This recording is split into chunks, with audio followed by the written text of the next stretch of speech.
আসসালামু আলাইকুম প্রিয় বন্ধুরা, আজকের ভিডিওতে আমি বাংলাদেশ সরকারের কিছু ইমার্জেন্সি নাম্বার আমি বলে দেবো বা আমরা দেখবো কি কি ইমার্জেন্সি নাম্বার আছে যেগুলো আমাদেরকে অবশ্যই মনে রাখতে হবে।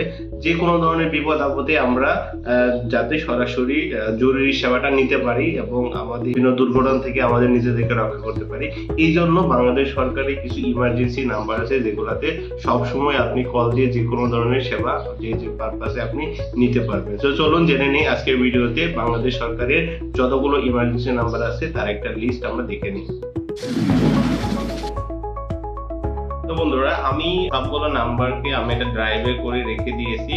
সেখান থেকে আমি আপনাদেরকে বলে দিচ্ছি বাংলাদেশ সরকারের যে ইমার্জেন্সি নাম্বারগুলো আছে সেগুলো আর কি খুব সংক্ষেপে আমি বলে দিচ্ছি যাতে আপনাদের মনে রাখতে সুবিধা হয়। প্রথম যে নাম্বারটা হচ্ছে ন্যাশনাল ইমার্জেন্সি সার্ভিস, এটা হচ্ছে 999। আপনার যে কোনো ধরনের সমস্যার জন্য দেশের ভিতরে আপনি এই 999-এ ফোন দিলে জরুরি সেবা অবশ্যই আপনি পাবেন।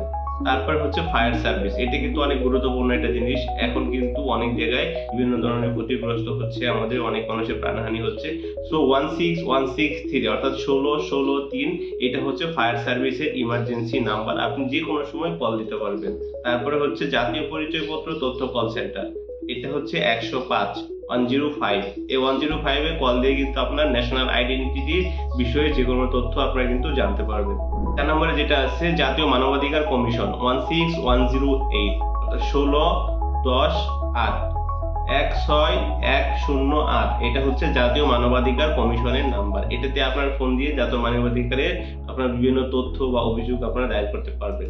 তারপর হচ্ছে বাংলাদেশ রেলওয়ে কল সেন্টার 131, এটা হচ্ছে বাংলাদেশ রেলওয়ে হটলাইন নাম্বার। এটাতে আপনারা কল দিয়ে আপনাদের যে সেবা দরকার বা যে সমস্যা এটা দিয়ে আপনারা কিন্তু জানাতে পারবেন।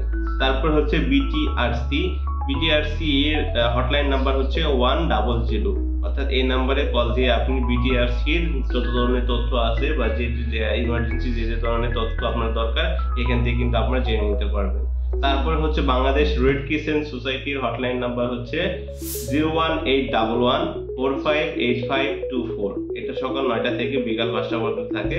সো বাংলাদেশের রেড ক্রিসেন্টের সোসাইটির হটলাইন নাম্বারটা কিন্তু আপনারা জেনে রাখতে পারেন ইমার্জেন্সির জন্য।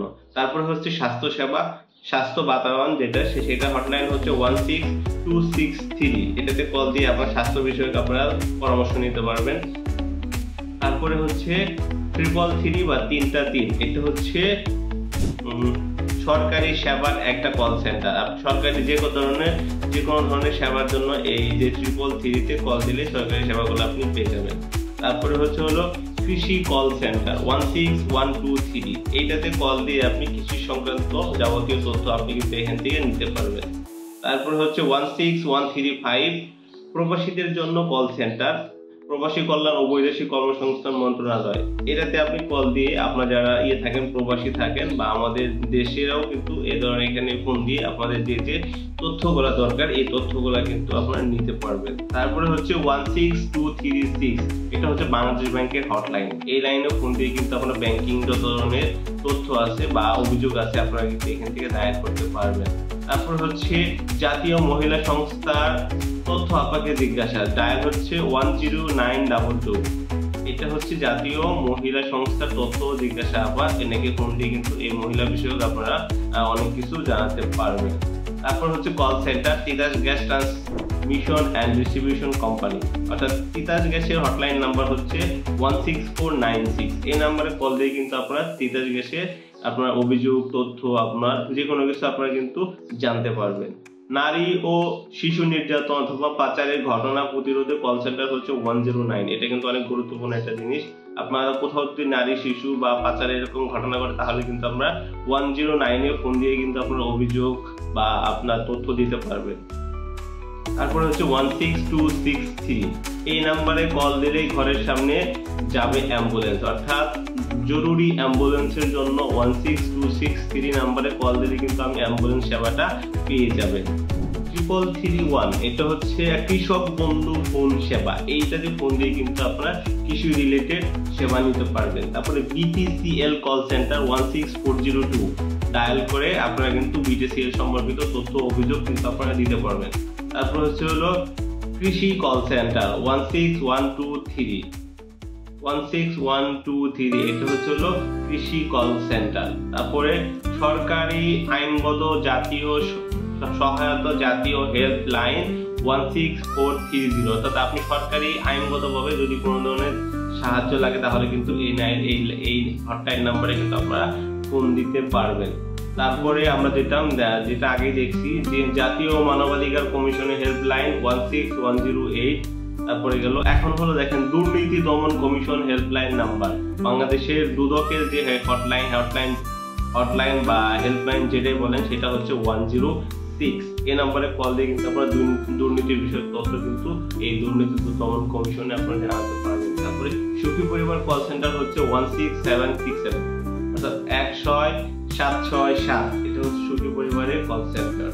তারপরে দুর্যোগ প্রারম্ভিক সতর্কতা দুর্যোগ ব্যবস্থাপনা ও ত্রাণ মন্ত্রণালয়ের আন্ডারে 1090 হচ্ছে জাতীয় দুর্যোগের জন্য সতর্কতার জন্য বা কোনো ধরনের তথ্যের জন্য কিন্তু আপনারা 1090-তে কল দিতে পারেন।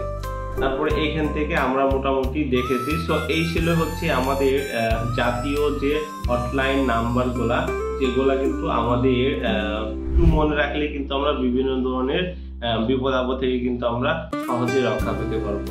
তো বন্ধুরা, ভিডিওটি যদি ভালো লেগে থাকে অবশ্যই ভিডিওটিতে লাইক দিবেন এবং এই ভিডিওটি শেয়ার করে দিবেন, এবং এ ধরনের আরো অনেক তথ্যবহুল ভিডিও পেতে আমার এই চ্যানেলটাকে সাবস্ক্রাইব করে রাখুন, যাতে পরবর্তীতে ভিডিও আপলোড দেওয়ার সাথে সাথে আপনি পেয়ে যান। তো দেখা হচ্ছে পরবর্তী এরকম কোনো ইনফরমেটিভ ভিডিওতে। সে পর্যন্ত সবাই ভালো থাকবেন, সুস্থ থাকবেন। আসসালামু আলাইকুম।